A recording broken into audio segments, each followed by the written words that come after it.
Hi friends, இப்போ சப்பாத்திக்கு white kurma பண்ணியிருக்கேன்.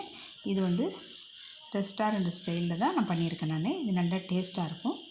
இது நீங்கள் சப்பாத்திக்கு நல்லா சாப்பிட்லாம். வீட்டில் செய்யும்போது நல்லா ஹைஜீனிக்காக இருக்கும், நல்லா டேஸ்ட்டாகவும் இருக்கும். உடம்புக்கு ரொம்ப ஹெல்த்து. ஏதாவது காய்கறிலாம் சேர்ந்து செய்யும்போது ரொம்ப ஹெல்த்தியாக இருக்கும். இது எப்படி செய்கிறதுன்னு பார்ப்போம். ஒரு வானலில் 1 டேபிள் ஸ்பூன் அளவுக்கு எண்ணெய் விட்டுப்போம். எண்ணெய் விட்டு 2 வெங்காயம் பெரிய வெங்காயமாக நறுக்கி வச்சுருக்கேன், ஒரு தக்காளி நறுக்கி வச்சுருக்கேன், 3 பச்சை மிளகாய் காரத்துக்கு தகுந்த மாதிரி சேர்த்துக்கிட்டு இதை ஃபஸ்ட்டு நம்ம வதக்கிப்போம். வதக்கிட்டு செய்யும்போது நல்ல டேஸ்ட்டாக இருக்கும்.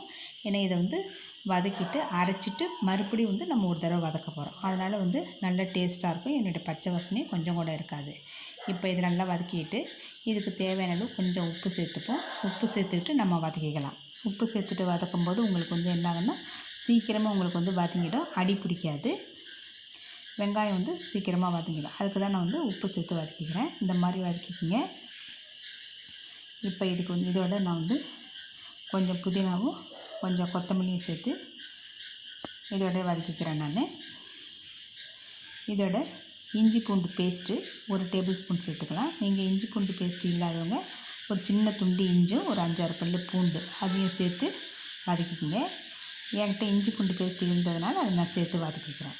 இப்போ இது நல்லா வதக்கிட்டு என்னோடய பச்சை வாசனைலாம் போகிற வரைக்கும் நல்லா வதக்கிப்போம். வதக்கிட்டு இதை நல்லா ஆற வச்சுட்டு நல்லா நைஸாக அரைச்சி எடுத்துகிட்டு வந்துடலாம். இப்போ அடுத்தது ஒரு பேன் போட்டுப்போம். பேன் போட்டுட்டு அதில் எண்ணெய் விட்டுக்கிறேன். ஒரு 2 டேபிள் ஸ்பூன் அளவுக்கு எண்ணெய் விட்டுப்போம். எண்ணெய் விட்டுட்டு இதில் சோம்பு போட்டு தாளிச்சிக்கிறேன். ஒரு அரை டேபிள் ஸ்பூன் அளவுக்கு சோம்பு போட்டு தாளிச்சிக்கலாம். இது நல்லா கொஞ்சம் செவந்து வரணும்.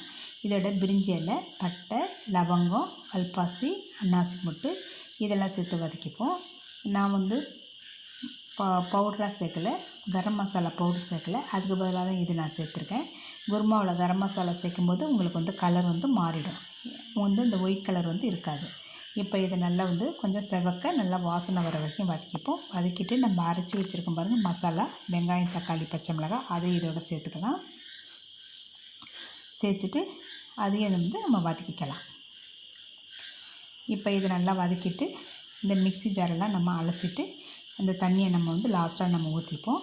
இப்போ இதை வதக்கிக்கிங்க. வதக்கிட்டு இப்போ இதில் காயெல்லாம் கட் பண்ணி வச்சுருக்கோம். பீன்ஸு, கேரட்டு எல்லாம் கட் பண்ணி வச்சுருக்கோம் பாருங்கள். அதையும் இதோட சேர்த்துட்டு நம்ம வதக்கிக்கணும். ஒன்று ஒன்றா நீங்கள் காயெல்லாம் சேர்த்துங்க. நான் ஃபஸ்ட்டு பீன்ஸு, கேரட்டையும் சேர்த்து வதக்கிக்கிறேன். நீங்கள் இந்த மாதிரி பொடிசாக கட் பண்ணிங்க. குருமாய்க்கு அப்போ தான் நல்லா டேஸ்ட்டாக இருக்கும். ரொம்ப பொடிசாக இருந்தாலும் உங்களுக்கு காய் இருக்கிறதே தெரியாது.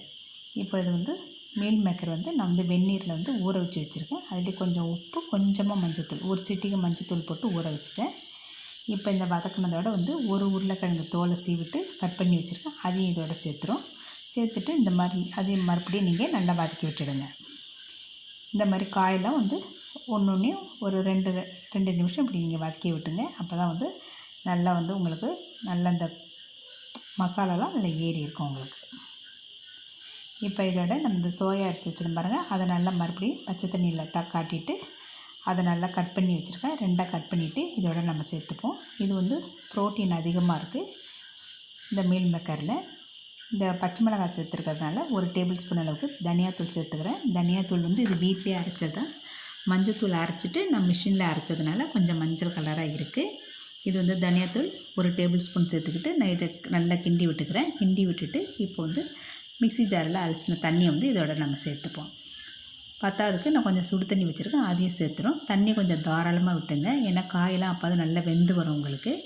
நம்ம வெங்காயம்லாம் அரைச்சது கொஞ்சம் திக்காக இருக்கிறதுனால காய் கொஞ்சம் வேகிறதுக்கு கொஞ்சம் லேட்டாகும். அதனால் தண்ணி தாராளமாக விட்டுங்க. இப்போ இதில் கொஞ்சம் தேங்காய், ஒரு 4 முந்திரி, 1 டேபிள் ஸ்பூன் கசகசா ஊற வச்சுருக்கேன். இது நல்லா நைஸாக இதை அரைச்சி எடுத்துகிட்டு வந்துடும். இப்போ இந்த காய்க்கு தேவையான அளவு கொஞ்சம் உப்பு சேர்த்துக்கிறேன். உப்பு சேர்த்துட்டு இப்போ உங்களுக்கு இந்த பட்டாணி எடுத்து வச்சுருக்கேன் பாருங்கள், அதையும் இதோட சேர்த்துறோம். ஒரு கொத்து கருவேப்பிலை சேர்த்து மறுபடியும் கொஞ்சம் நாள் வேக வைப்போம். இப்போ அரைச்சி வச்சுருக்க மசாலா நல்லா நைஸாக அரைச்சிட்டு நம்ம இந்த குருமாவோட சேர்த்துக்க வேண்டியது தான். நீங்கள் காயெல்லாம் நல்லா வெந்த பிறகு சேர்த்துங்க. இது சப்பாத்தி சாப்பிடும்போது ரொம்ப நல்ல டேஸ்ட்டாக இருக்கும். 2 சப்பாத்தி எல்லோரும் கூடவே சாப்பிடுவாங்க. அந்தளவுக்கு நல்லா டேஸ்ட்டாக இருக்கும். கடையில் கூட வாங்கினா இந்த அளவுக்கு இருக்காது உங்களுக்கு. ரொம்ப ஹைஜீனிக்காகவும் இருக்கும். இப்போ அரைச்சி வச்சுருக்கேன் இந்த தேங்காய், முந்திரி, கசகசா இதோட சேர்த்துட்டு கொஞ்சமாக தண்ணி விட்டு அலசிங்க. ஏன்னா இது வந்து திரும்ப வந்து உங்களுக்கு ரொம்ப கெட்டியாகிடும் கசகசாலாம் சேர்த்துருக்கிறதுனால. அதனால் தண்ணி பத்தலைனா கூட இன்னும் கொஞ்சம் தண்ணி விட்டு நீங்கள் சாப்பிடும்போது உங்களுக்கு கொஞ்சம் கொஞ்சம் வந்து இறுகி வந்துடும். இப்போ வந்து குருமா வந்து உங்களுக்கு வந்து ரெடி ஆகிடுச்சி. இப்போ வந்து கொத்தமல்லி கொஞ்சம் புதினா சேர்த்து இறக்குனோம்னா குருமா ரெடி. இந்த மாதிரி நீங்கள் செஞ்சு பாருங்கள், நல்ல டேஸ்ட்டாக இருக்கும். இதோட நான் வந்து கொஞ்சமாக கஸ்தூரி மேத்தி கொஞ்சம் சேர்த்துக்கிறேன். கஸ்தூரி மேத்தி செய்யும்போது இன்னும் கொஞ்சம் டேஸ்ட் வந்து உங்களுக்கு அதிகமாக இருக்கும். இப்போ கொஞ்சம் கொத்தமல்லியும் கொஞ்சம் புதினாவும் சேர்த்துட்டு நம்ம வந்து ஸ்டவ்வை ஆஃப் பண்ணிட வேண்டியதான். இப்போ வந்து குருமா ரெடி ஆகிடுச்சி. இது சப்பாத்திக்கு நல்லாயிருக்கும், அதோட இடியாப்பத்துக்கும் நல்ல டேஸ்ட்டாக இருக்கும். நீங்கள் பூரிக்கு தொட்டுட்டு சாப்பிட்லாம். இந்த மாதிரி நீங்கள் செஞ்சு பாருங்கள். இது பிடிச்சிருந்தால் லைக் பண்ணுங்கள், ஷேர் பண்ணுங்கள், கமெண்ட் பண்ணுங்கள். மறக்காமல் சப்ஸ்கிரைப் பண்ணுங்கள், பெல் பட்டனை ப்ரெஸ் பண்ணுங்கள். நாங்கள் போடுற வீடியோலாம் அப்பப்போ உங்களுக்கு கிடைக்கும். Thank you friends.